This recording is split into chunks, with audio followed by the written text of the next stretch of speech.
All right, well, welcome everyone to our Metro Management Council meeting of December 21. We do have a quorum present.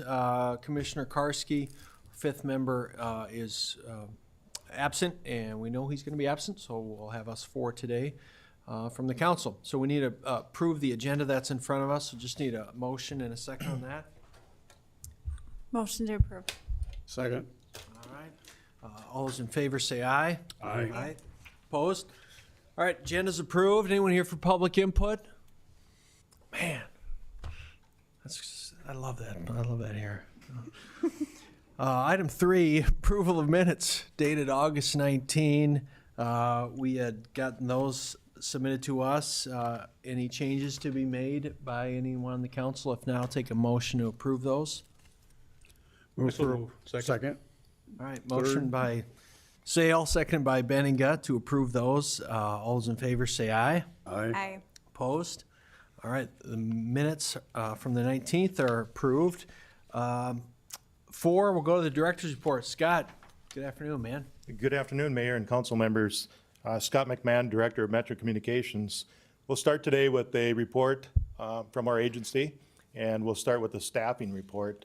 So between January 1st, 2022 and December 19th, 2022, Metro has received 11 resignations from staff who had been working independently as certified operators for more than one year of time in our agency.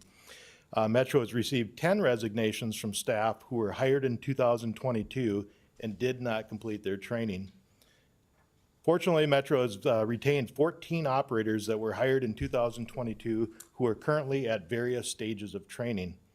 Metro is recruiting to hire up to 4 additional 911 funded positions, and Metro currently has 53 full-time employees. 53 full-time employees is our authorized level of staffing. However, we have the ability to go to 57 with those 4 grant-funded positions. I created a visual aid to try and go through the staffing numbers a little bit easier than in the past by just doing it verbally. So with the chart in front of you, starting at the bottom, we have 31 fully trained operators.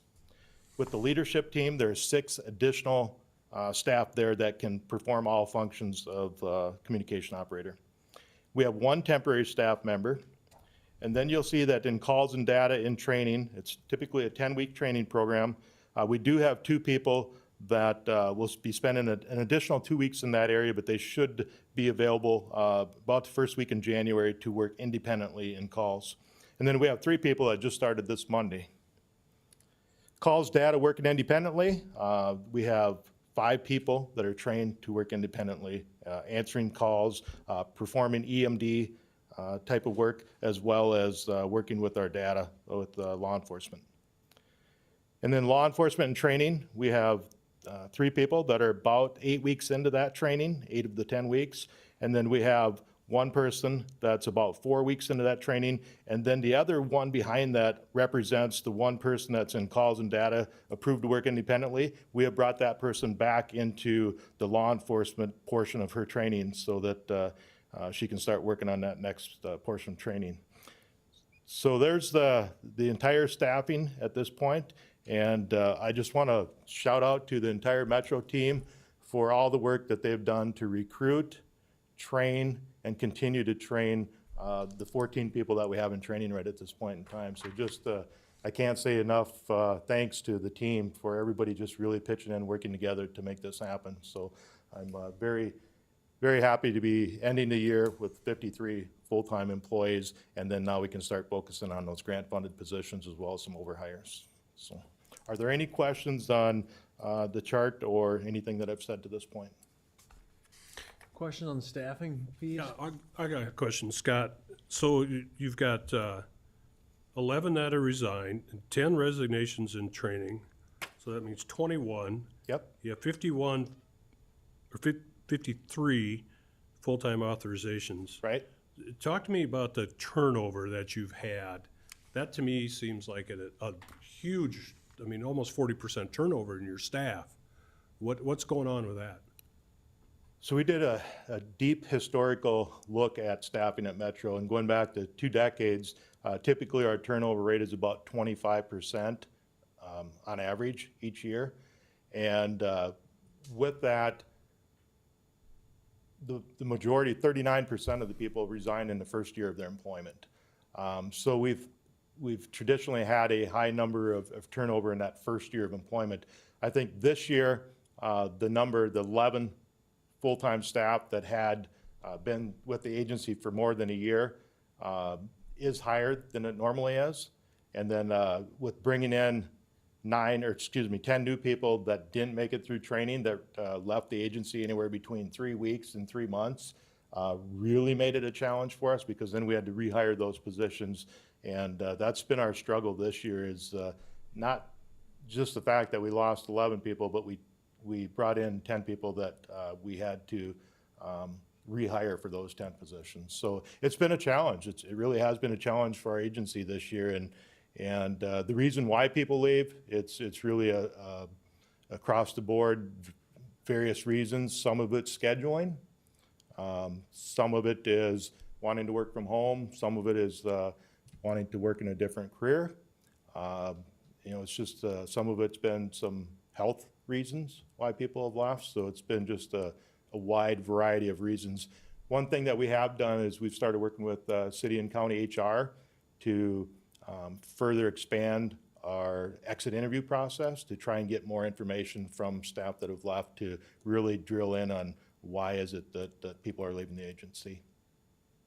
So so the HR people are helping you with enhanced exit interviews to find out where that is. Well, I'd be interested in maybe sometime in the near future taking a look at that. Absolutely. To see what it is. I mean, I hire a lot of people, and rarely do we have anybody leave in the first year because of the screening process that we do and explaining them what they have to do in the job that we're hiring from. So that, I guess that's a concern to me, and I know we're in a unique employment environment, but high turnover would be a concern that I would hope we could address. I would agree, and I hope that as we move into 2023, that we'll have a reversal of what we saw this year, that we'll be able to stay full staff, that we'll be able to bring new operators into the environment and have better success than what we did with the 10 people that didn't stay with us this year, Thank you. the 10 new Other recruits. staffing questions on this? All right. Okay. The next item on the director's report is that we track all the additional hours that our team works to cover staffing vacancies while new hires are completing their training, while staff are continuing education, attending meetings, additional assignments that they may have. I just wanted to present you with a comparison of hours to cover vacancies for 2020, 2021, and 2022. So the total number of hours for vacancies in 2020 was 4,242 hours.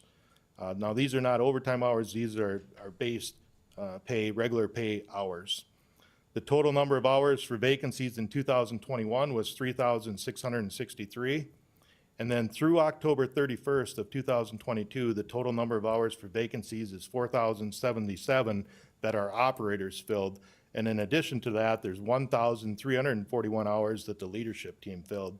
So total this year, the total number is 5,418 hours of additional time required to cover vacancies in the agency. So again, everybody is coming together to make sure that our vacancies are covered and that we're meeting our mission.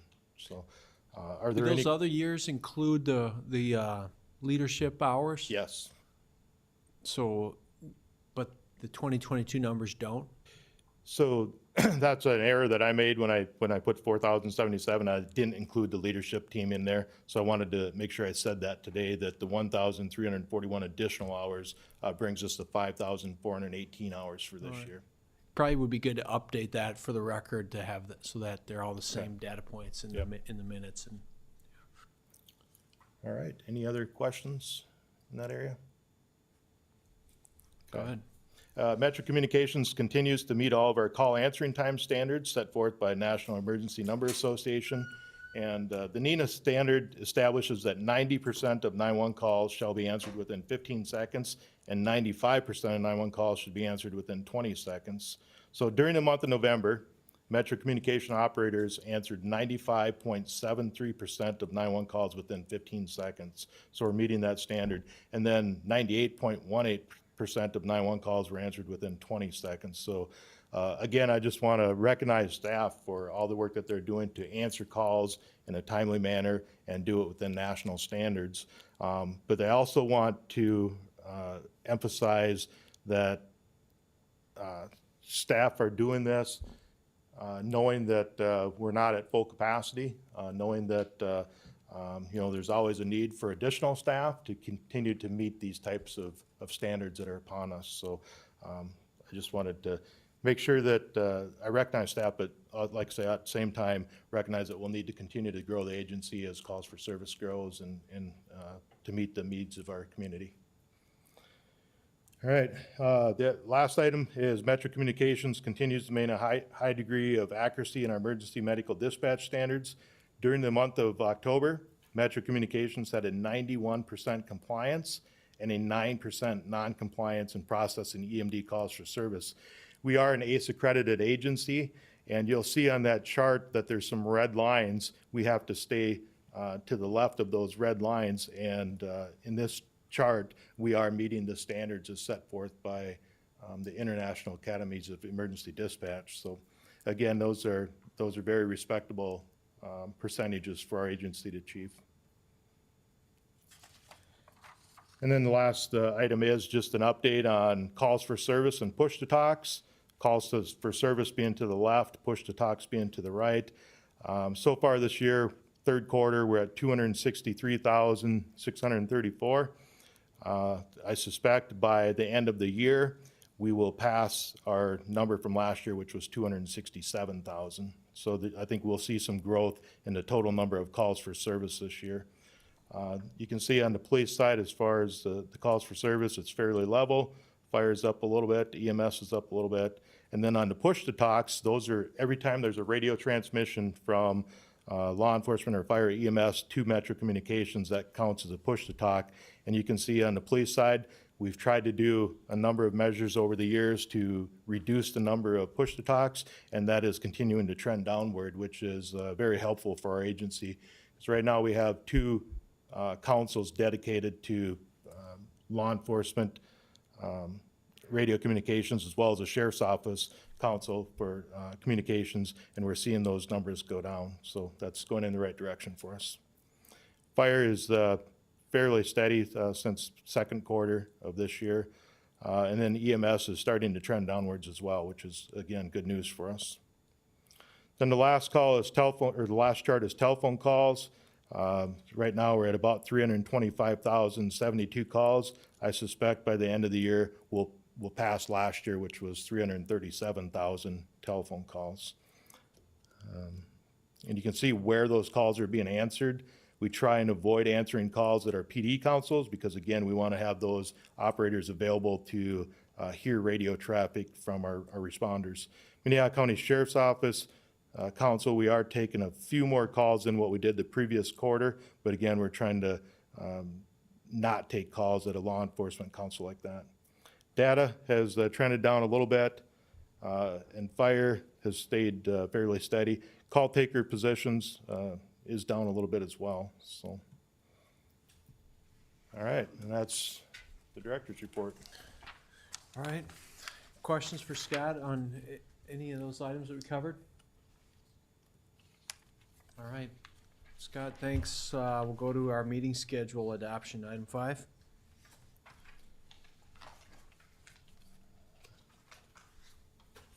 Is that me? We need a motion to approve that, or is that the, okay. So there's our meeting schedule. Any issues? That's a long ways out to tell if I have any issues. I don't know. This is how we do it, we just adopt it? That's how Okay. we've done it in the past. Yes, sir. Motion by Sale, second by Cole to adopt the 2023 meeting schedule. All those in favor say aye. Aye. Opposed?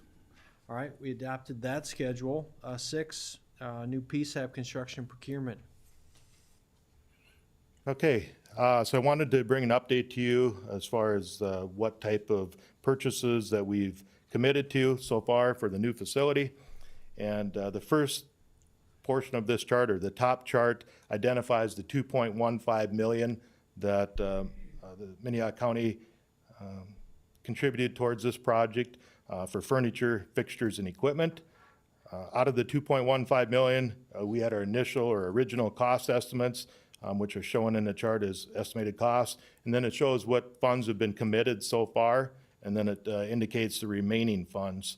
So if we go to the last line of that where it talks about network, KVM switches, copy machines, you'll see to the far right, it says $90,023.76. That's what we have remaining out of the $2.15 million.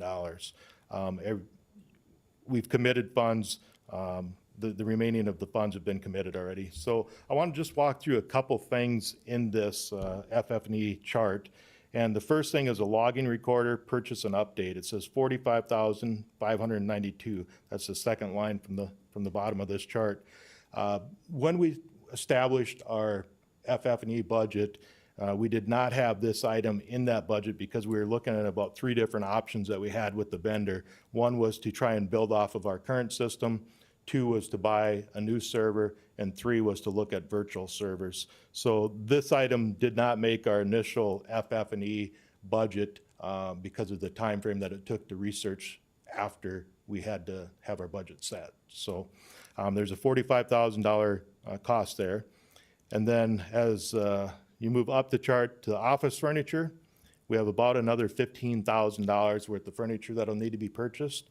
And then the line above that, the computer monitors, display monitors, we have about another $30,000 that we estimate that we'll need to purchase. So the $45,000 recorder plus the $30,000 in computer monitors, display monitors, plus $15,000 in furniture is $90,000. And then if we drop back down to the last line, the network KVM switches, we have about $7,000 there. So we need about $97,000 worth of equipment, and we have $90,000 remaining in our budget. So we're about $7,000 over at this point, but again, that's an estimate. We might be able to come in a little bit less than that. Computer monitors, display monitors, yes. we committed 20, but there were 70. That's a huge gap. I'd like to unpack that. Sure. So we've gained some really good pricing on the monitors that we've already purchased. And then, like I say, we still need about another 30,000 in that line. So that'll put it at 50 rather than 70, but a lot of it's just buying at the right time. So we just got good deals. We got some really good like deals. it. We're trying to be as frugal as we can, but at the same time, make sure that we buy quality equipment as well.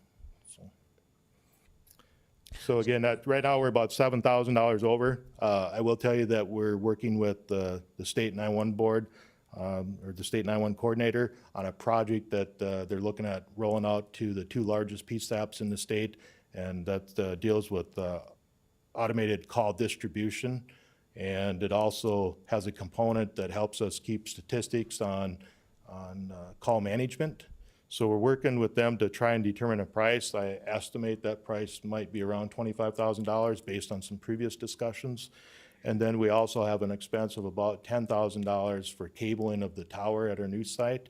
Those are 2 expenses that I want to talk to you about here in a minute as we go through the rest of these charts.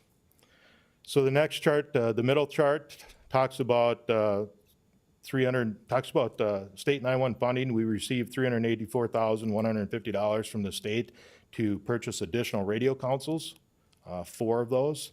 And you can see what the cost was for those, $252,000. And then we also received funding to buy console furniture. That was $100,640. And then we also received some funding to buy computer monitors, $30,878. So we have spent the entire $384,150.54. So then the last chart that I want to visit with you about is the State 911 funding allocation for personnel. This is $630,000 that would cover 4 positions completely funded for a period of 2 years.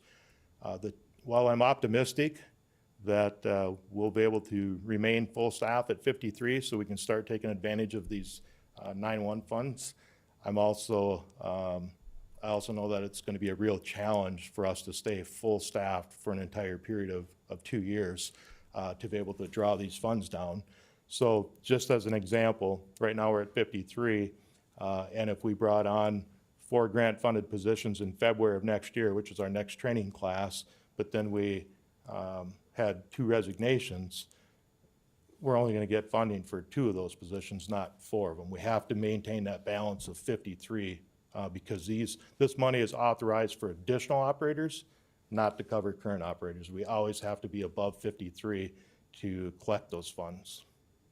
So my recommendation, after having discussions with leadership staff as well as our union representatives, my recommendation would be to ask this board to allow us to contact the state and reduce that $630,000 by $86,778, which is the cost of the phone system in the top chart. There's a one-time non-recurring charge of $86,000.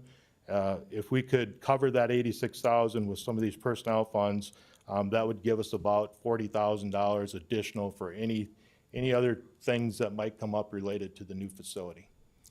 It's essentially a $40,000 non-allocated funding that we'd have available. Like I say, I did have conversations with our staff, the union as well, to let them know that, you know, if we do that, if we made that move, what that would mean is we'd hire 3 positions this year, and then next year we'd hire that 4th position for 911 funded. So we're dropping off 1 position for 1 year to be able to cover that $86,000. Do you think the state would be okay with that, moving funds like that? We have had discussions with them. They also realize that, you know, we, as an agency, have always tried to do overhires, which comes out of our metro budget, to help protect us against situations where we have resignations and then all of a sudden we're falling below our minimum staffing levels. So what we would do is move forward with our overhires as well as try and move forward with these 911 funded positions. And I think, you know, with all the training that we need to continue to do to get caught up in all the different areas, it'll help us in that area, but it'll also, we're not necessarily shorting a position in the agency. It's just for this 1 year, and then next year we'd go after that 4th position. So with the overhires, with the 3 positions, we're still going to be at 5 positions. Questions on that from anyone here? I guess my question, excuse me, my question would be when you're experiencing almost 40% turnover, is that included in your overhires, expecting to frankly decrease your funding allocation from the state? I'm not quite sure where you're going with your estimated costs, so to speak. Sure. So let me back up to the original grant proposal to the state for these 4 operators. That $630,000 was based off the wages for 4 people for 2 years. By reducing that $86,000, it would give us 3 grant funded for this year. What is your But question? your turnover rate's been almost 40%, so aren't you expecting to lose some of those 3 for sure? It's very possible that that we will lose positions next year. You know, we'll have resignations, I should say. We're not losing positions, but we'll have resignations.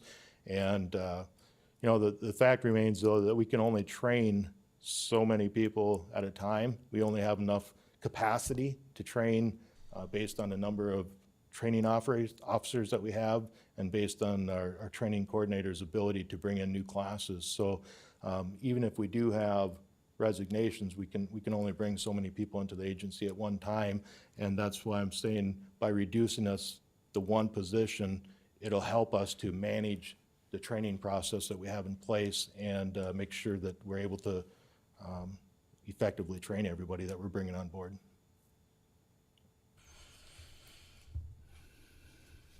You got that? No, not really.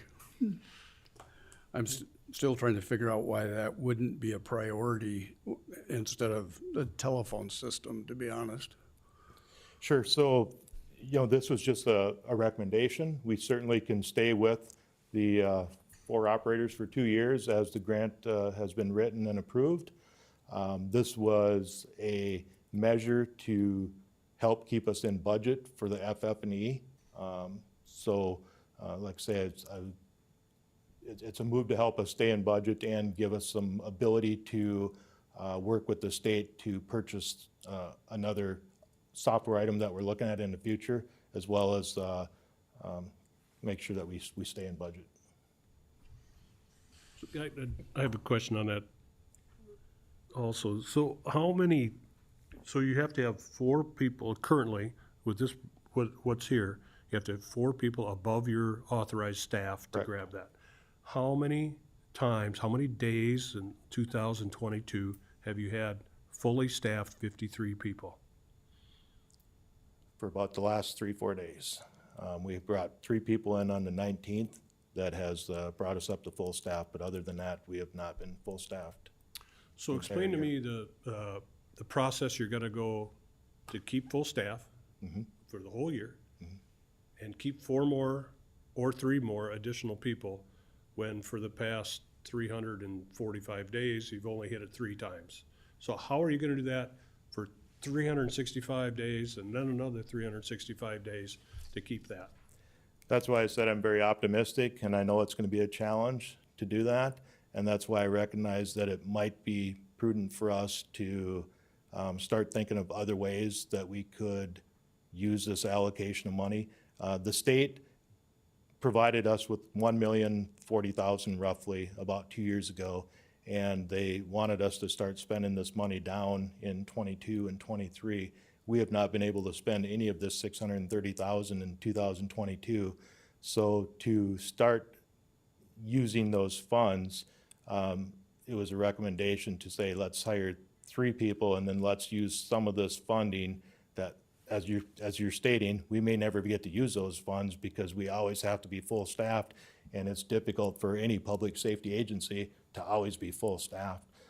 In a perfect world, we don't have any resignations for the next 12 months. We use all the funding. That would be absolutely ideal. But at the same time, I know that that's going to be a huge challenge to do that. So this was a recommendation to start using some of those funds. And there is not necessarily a time frame where these funds have to be spent, although of the $4 million that was provided to the PSAPs across the state, I know a lot of those projects were completed almost immediately. And we spent already $384,000 of the money, but we still have this $600 that was dedicated towards personnel. And I know that was a concern of the board when I applied for grant funding, was the same questions that we're asking ourselves today. How do we stay full staffed? How do we make sure that if this funding is for additional staff, that it's for additional staff and not current staff? And I appreciate that, and I think it's probably unrealistic to say that you're gonna turn on a dime and have full staff for a year when we just have not been able to do that, plus an additional 4 people. So if you're able to capture some of this grant money and put it into radios, concrete, whatever you need to do, I guess I'd be for that, instead of being unrealistic and saying, hey, if we keep this level, it's gonna be great. You know, if I stay at 220 pounds for a year, everything would be great. Well, I know that's not gonna happen. So if you can capture that, I would be for that, because if you've only been 3 days of the last 340, Right. Yeah, I would agree. I'd say that, yeah, running 4 above is great, 3 above is great, 2 above is great at this point, 1 above would be great. So I think what you're saying is, let's try and put this money to work somewhere else where we maybe have overages, and if we get down to where we're only 1 above and able to use that grant money, I think we'd all be doing victory laps, because it would signal that we've been fully staffed for enough period of time that we can get there. So, Yeah. so I think what you're probably hearing is yes. I mean, if the state would allow us to move it into FF&E out of a personnel grant. So I did contact the state 911 coordinator, and I asked if we were to revise our allocation from personnel to something else, if that would be allowable. And I was given the answer that the $1,040,000 is for our agency to spend in whatever way we saw most prudent, and that it would just simply need an action from the state 911 coordination board to say whatever we intend to use it for. In this case, the $86,000 towards the phone system that the state is investing about $675,000 into. We'll have this fund, the $86,000, to help pay that one-time non-reoccurring charge. So again, it puts us in budget, and it helps to spend on this money that I think all of us can recognize that it's going to be a huge challenge to always stay full staff to use this money. All right, well, we got a lot to keep moving through, so let's proceed. Let's go on to item 7 on the tower by Hartford. Absolutely. So item number 7, you may recall during the May 12th storm of this year, our paging tower located just outside the city of Hartford was destroyed in that event. Metro Communications maintained the ownership of that communications tower. This ownership required us to have financial responsibility for insurance, utilities, maintenance, leasing of the private property. And then on August 19th, we came before Metro Management Council, and we asked to have the board approve the receipt of insurance claim less the deductible and the depreciation. So at that time, we asked you to accept the $50,482.90 as we had done a review of that tower site and made a determination at that point that we didn't have an immediate need to replace the tower. Well, since then, the communications tower providing paging services for rural fire departments in the communities of Crooks, Colton, Hartford, Lyons, and Renner. Since the storm event, these fire departments have depended on alternative notifications from Metro. And the Minnehaha County Sheriff's Office is currently planning a radio enhancement project to improve upon radio communications in the county. The Minnehaha County Sheriff's Office, along with rural fire departments, would see a benefit from a newly erected tower at that present location. So the Minnehaha County Sheriff's Office is requesting for Metro Communications Agency to claim the remaining insurance for depreciation in the amount of $44,874.10 and contribute that the combined $95,357 in insurance proceeds towards the replacement of that communications tower. So that tower will then be used for radio enhancement across the county, a countywide simulcast system, much like we have in the city, a city simulcast system. So to support that enhanced radio coverage, so that not only can there be coverage across the county with mobile radios, but now you'll be able to do that with portable radios as well. And this tower will support those enhanced radio communications, as well as the possibility for us to put paging equipment back on there if that's the agreement of county fire departments to go back to that type of paging. We did recognize that in the future there will be another option for paging, and we want to discuss that with county fire departments as well. So, but there is a need to place this tower back on this property. And the Minnehaha County Sheriff's Office at a recent county commission meeting did get the approval for the $3 million to move forward with this county simulcast system. And Metro wants to be a good partner and work with the Sheriff's Office. And in the near future, we'll come back, we'll talk to you about what responsibilities Metro have as far as lease agreements or property agreements or any other fees that may arrive as a result of maintaining the simulcast system once it's built out and turned over to Metro Communications. Questions? I would just be very careful if you claim that your tower is destroyed and somebody else puts up the tower and lets you use it, make sure you're gonna get that holdback from the insurance company. And if we don't put it up, they might not give you your holdback, so make sure that the cooperative agreement you have with the Sheriff's Department identifies us as maybe a co-owner or co-op, whatever they need to do. So this one particular tower would be the response of Metro Communications to erect, and then the Sheriff's Office with their project would come back at a later point and install equipment on it, as well as maybe some other infrastructure, radio communication shed, some power, that type of thing. Awesome. I'm gonna just deviate a little bit here, and other than, an insurance guy and a former firefighter, I'm gonna speak for my other colleagues, but this kind of highlights, honestly, the lack of knowledge on this board to govern this agency. Because this could be the smartest or the dumbest thing to do. I have no idea. I don't know the right questions to ask. I don't know if this is needed. I don't know what technology we're running. There's no one from the sheriff's office represented on our board here.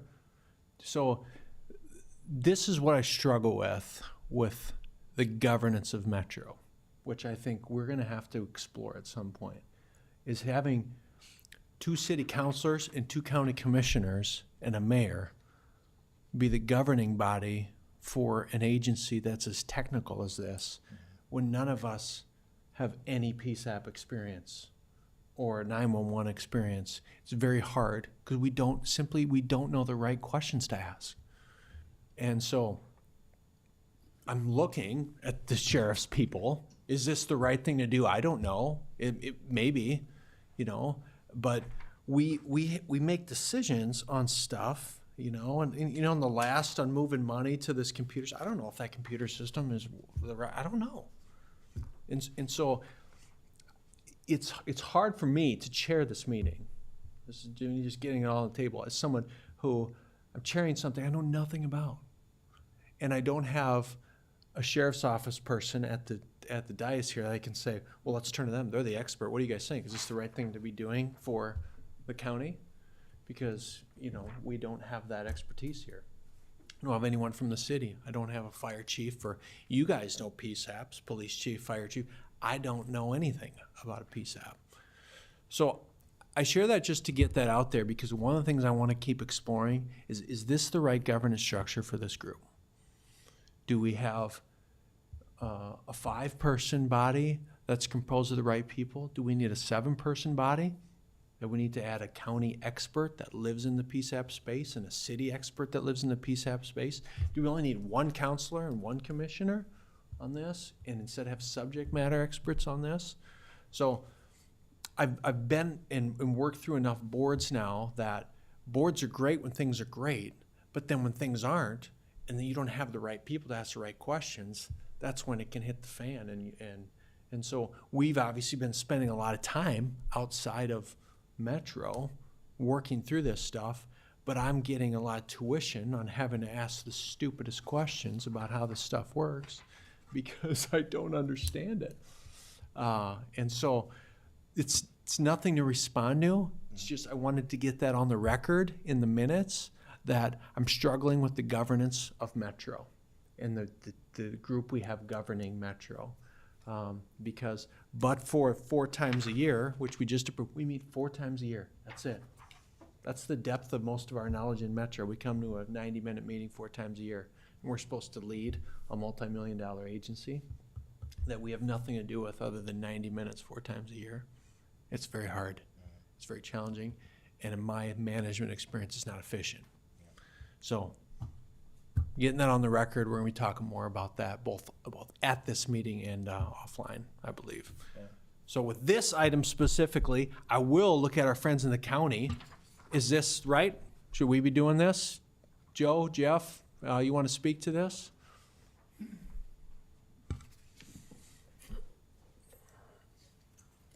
Afternoon, everyone. I'm Joe Bosman, Sheriff's Office. Yes, this tower replacement is going to greatly benefit the partnership that we have with Metro Communication. It's going to survive and enhance the portable radio coverage in the rural areas for our fire departments, EMS, and law enforcement out there. So it would greatly benefit that. Like he said, it's built into this mesh network, this simulcast, so each tower is within range of a certain other tower, so they can all talk to each other. So if one gets busy, the other can carry the load. If we lose this one tower, we start losing other options in that area, and we create dead spaces, which right now we have a lot of dead spaces. So the county is committed to doing this project, their infrastructure project, about $3.75 million. Yesterday they approved $3 million with Motorola for us to get that ball rolling. So this tower going up that Metro would put back up with insurance money that we can then put our antennas on, it would be greatly beneficial. Okay, good. Thanks, Joe. problem. All right, so do we need a motion to approve this? Correct? All right, I'd I entertain would one. make a motion to approve. Second call. All right, motion by Benninga, seconded by Cole. Any discussion on this item? All right, all those in favor say aye. Aye. Opposed? All right, that one's gonna pass, and move into item 8, personnel manual revisions. Okay, these are two personnel manual revisions. So Article 4, Section 4.54, the reemployment of a separated employee. This revision revises the approval process for reemployment of separated employees following personnel and contract guidelines. We'll show you what those changes are here in just a minute. The next one, Article 6, Section 6.06, talks about regular part-time employees. This revision changes vacation accrual for part-time employees to match sick leave accrual calculations. This revision for uniform prorated accrual for both vacation and sick leave makes calculations easier for staff to understand and HR to administer. It also matches the practice for reduced accrual calculations when staff have not worked a full week. So we're going to request the council adopt these amendments to the agency's personnel manual, Articles 4, Section 4.54, reemployment of separated employee, and Article 6, Section 6.06, regular part-time employees. And we'll bring those up for you to take a look at. So you can see the areas that were redlined. It talks about having somebody come back into the agency after a separation. Specifically, what we're running into here is within 60 days, an employee can return to Metro Communications for reemployment as long as that's in good standing. And currently, what that requires is approval of the Metro Council. If we have to wait for, like the mayor said, a quarterly meeting to happen, then that person is not able to sometimes get reemployed within 60 days, which causes them to lose their seniority in the agency. So what we're asking for here is for the director to be able to approve the return of an employee without having to bring it back to a Metro Management Council meeting. All right, questions on this? How often do you have people coming back, like within the last? So we've had some interest recently. Unfortunately, the two people that we had that were interested, it just did not come together for them to be able to return, but they had expressed interest, and we wanted to be able to make sure that if we have that situation arise again, that we're able to act on it quickly so that it's for the benefit of that employee, that they don't lose all their seniority rights and so forth by having to take longer than 60 days to come back into the agency. Other questions? All right, take a motion to approve these revisions. Move to approve. Second call. All right, motion by Sale, seconded by Cole to approve these. Any discussion on them? All right, let's vote. All those in favor say aye. Aye. Opposed? All right, those are gonna pass. Item 9, administrative pay approval.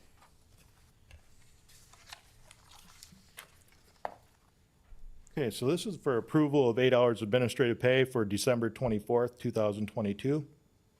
In previous years, the Metro Management Council has approved 8 hours of administrative pay for Christmas Eve. This practice is similar to other local governments who close their offices on Friday, December 23rd this year. Metro Communications bargaining agreement, personnel manual recognizes December 25th, Christmas Day, as a paid holiday, but not Christmas Eve. And I would respectfully request this body's authorization to approve 8 hours of administrative pay on December 24th for all regular, full, and part-time employees. I seem to remember last year, Gerald, us jockeying city and county to handle this differently. What are you guys doing on this on the county? Well, since the state is pretty well closed on that day, we have given them leave for the 24th, correct? 23rd, yeah. 23rd? I keep forgetting what day it was. Okay. So the county did that, city did that as well, so that would be consistent with what both of our bodies are doing, so. Okay. Would take a motion to approve that. Motion to approve. Second. Motion by Cole, seconded by Benninga. All those in favor say aye. Aye. Opposed? All right, that one's approved. Item 10, Resolution 22-01.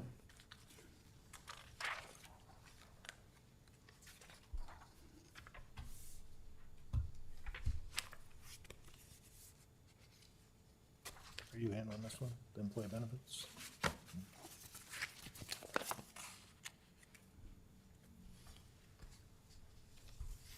Anna Raker, Business Manager.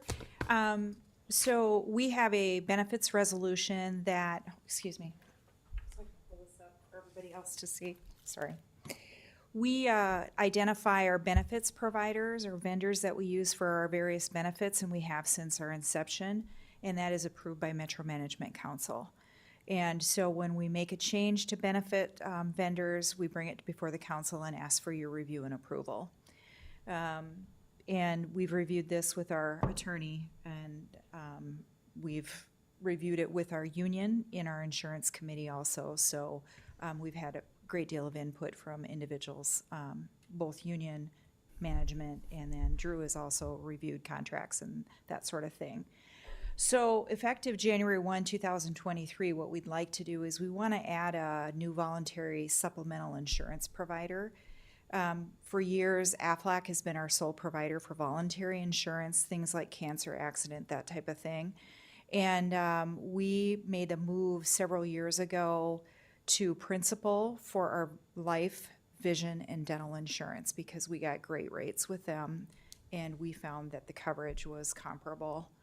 And they have approached us and asked if we would be interested in adding accident, critical illness, and short-term disability. And so we presented it to our staff, and we had enough staff interested to write all three of those plans. And so we're asking that you add them as an additional voluntary insurance. It's just the management from my team for the HR part of it. And anybody who has Aflac can stay with Aflac. It doesn't have to be one or the other. They can choose either or both. The other thing that is occurring is our drug and alcohol screening company actually changed their name. And so it's the same company, but they just had a name change, so we're going to reflect that. As part of our recruitment process, Metro has had a long-standing process of using a written test to identify appropriate skills for an individual to be successful in this profession. And the company that we've used for many years is no longer providing that test. And so we went out and looked at tests, and we picked out the National Dispatcher Telecommunicator Test. It's a test that's actually marketed through the Sheriff's Association, and it's purchased through the South Dakota Municipal League. And there are many municipalities and other organizations across the state of South Dakota and actually across the nation that use this exact test. We actually administered it to a group of our staff. We had about 8 staff who took the test so far. And from the director all the way down to operator, just to get a feel for it. It includes a lot of the things we did in our old test, but it also adds a multitasking component, which we think is a great addition. And so based on the feedback from the staff who participated, we want to make the move to this new test. And so here is the resolution. And you'll see that here are our vendors, and you can see the changes. So we've had Wellmark as our vendor for health, and you can see Principal as our vendor for multiple services, but we're adding them in addition to Aflac. They'll also provide additional EAP services, which is just another great resource for staff that's free of charge. And then you can see the name change for PsyQChem is now Nationwide Screening. And then the Standard and Associates is the company that provides the NDST test. So I'm asking for approval. All right, thank you. Any questions for Anna on those 3 changes? All right, I'll look for a motion to approve those then. Move for approval. Second call. All right, motion by Benega, seconded by Cole to adopt resolution 22-01 there. All those in favor say aye. Aye. Opposed? All right, that's gonna pass. Move to 22-02, non-bargaining unit pay resolution. Okay, can you scroll up so I can see the latest version? Oh, I got it here.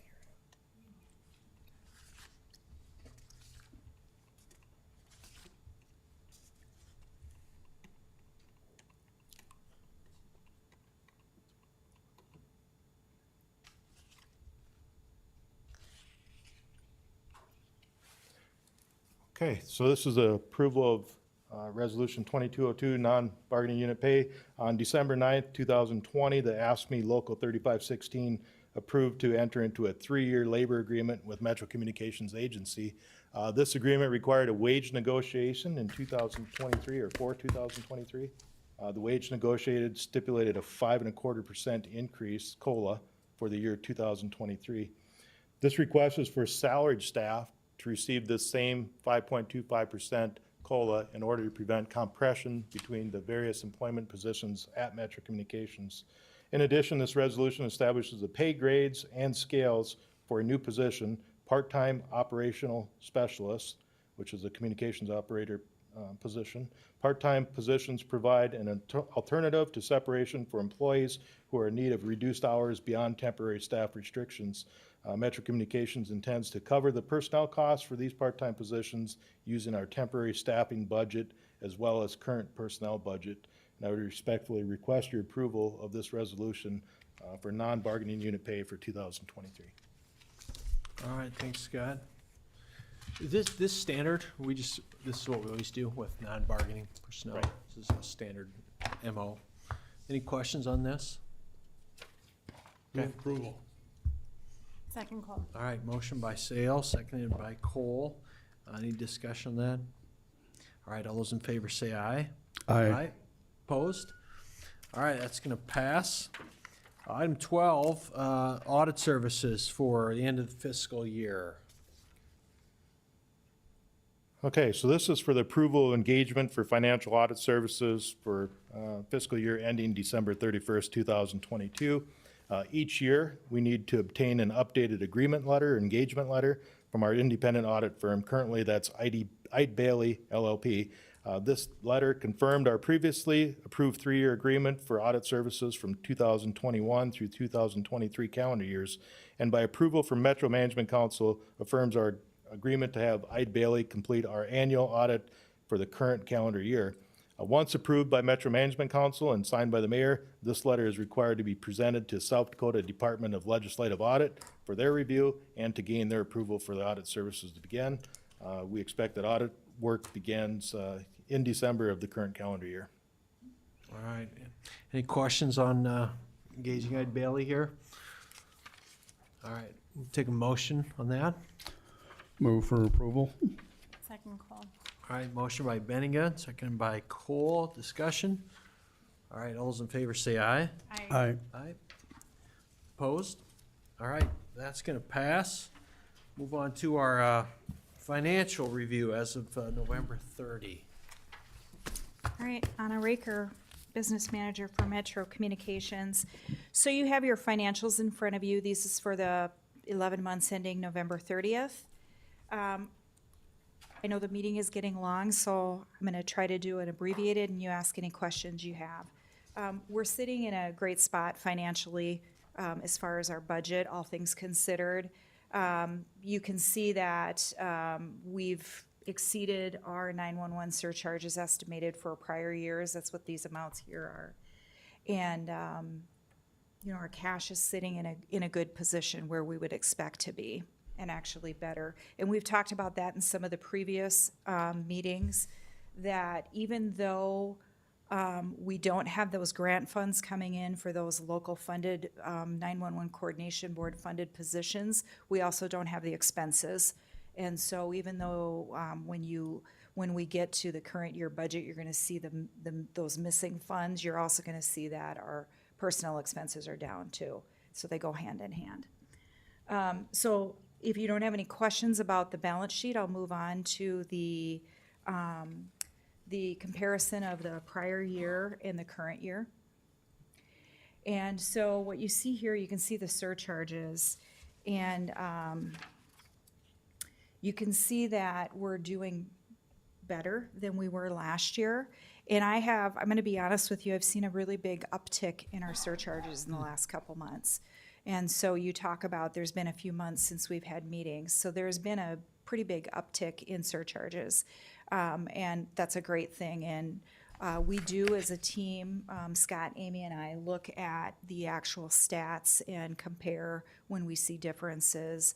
And I think that it goes back to population as a whole is growing in the city of Sioux Falls and Minnehaha County. Even if the state of South Dakota is fairly flat, the growth in our area increases. So we're picking up subscriber numbers in that area. And that would make sense if you think about our growth, so. The other thing, I guess, that I would just point out is just some standard things. Personnel increase just by normal step increases and cost of living increases. You also gave some bonuses. You authorized bonuses this year, so that's reflected in the increased payroll as compared to last year.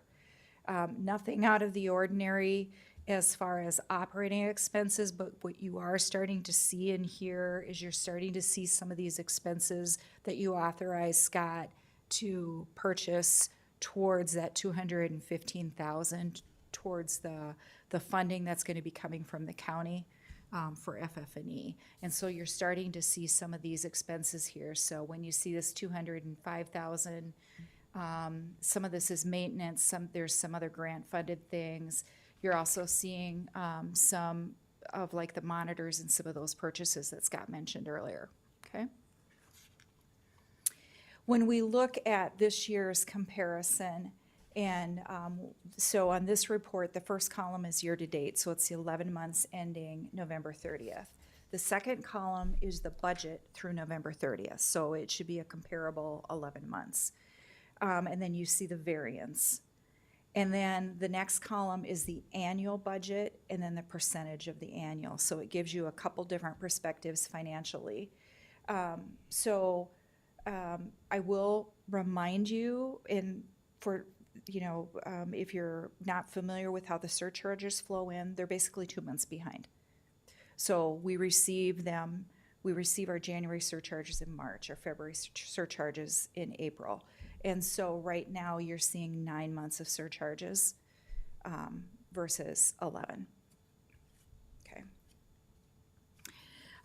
So in here, when you look at this, you'll see the grant funds that were well below what our projections were, and that's what I was talking about earlier. But you can also see that our personnel costs are well below. And when I project out where we're gonna be through the end of December, and Scott and I have reviewed these numbers, we're gonna be well within our budget for personnel. We're gonna be a little below our budgeted revenues because of those local funded positions. However, we're gonna exceed our 911 surcharges, which is gonna offset that a bit. So that's a great thing. And then when you look at operating expenditures, again, we're sitting in a pretty good spot, but because of all these monitors and these various things that we're purchasing to prepare for next year to take advantage of some of the great prices Scott and Matt found, I'm projecting that we're gonna exceed our budget in operations and at the end of December. And we knew that that was going to occur because we were purchasing things that weren't really budgeted until next year. And then, in addition, you're gonna see some adjustments that we'll talk about next in the budget amendment. We're already accepting items that are sitting on our property. And so from an audit perspective, we have a responsibility if there were to be a fire or damage. And so we've taken action to increase our property coverage to ensure those are all insured, and we've received a certificate from our insurance company. So we've taken care of that, but there's going to be some audit adjustments that we need to prepare for.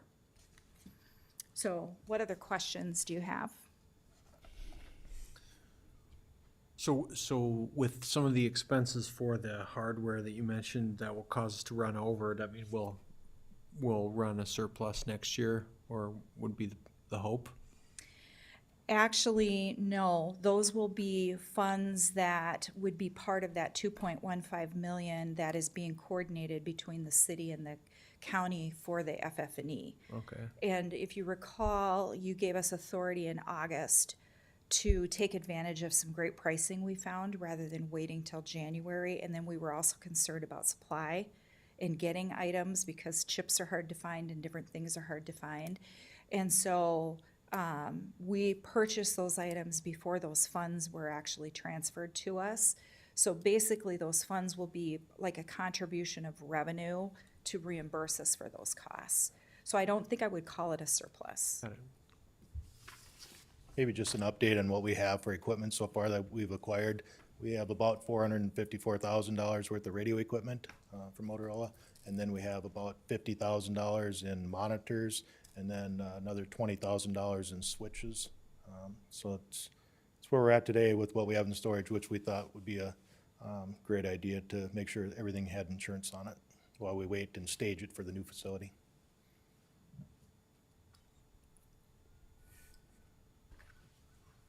Okay, thank you. If I would request a motion to approve the financials. Motion to approve. Second. All right, motion by Cole, seconded by Sale to approve the financials as of November 30. Any discussion on that?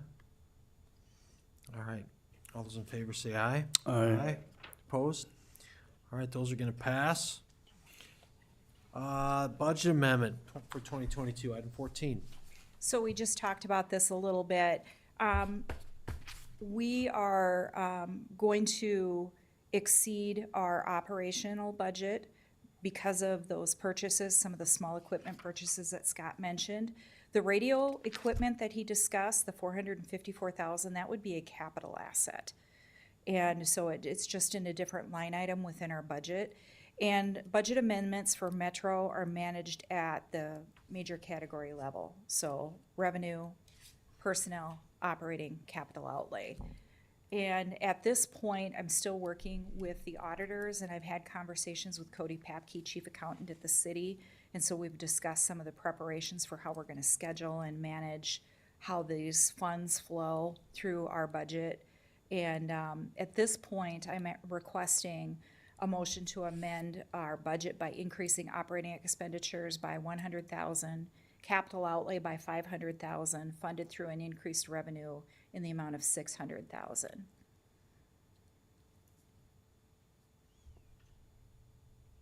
All right, questions on that motion? Okay. Look for a motion to that effect then. Move to approve. Second. All right, motion by Sale, seconded by Cole. Discussion there? All right, all those in favor say aye. Aye. Opposed? All right, that amendment's gonna pass for the budget. At this time, we're gonna move into exec session for purposes of and authorized by SDCL 1-25-2, 1, 3, and 4. How does that work in this fancy new room? Do we stay in here? Do we go somewhere else for exec session? I would say you can do it either way. Yeah. If you'd like to leave everybody in here and you could just go into that room. Okay, that's fine. Right now, that would work out okay. We've been doing that for our executive. Okay, we'll do that. We'll do that. And I'm gonna ask Michelle Boyd, you're gonna join us for exec session? Do we have to have a motion to go into exec? Do we? Is that how it works? I think so. Okay, I need a motion. to I've that been effect. around longer than you have, so I never go in exec session council meetings. I don't know how that works. we do it every week. Can I get a I would motion? make a motion. All right, Second. all right, all those in favor, say aye. Aye. Aye. All right, we are gonna go to exec session.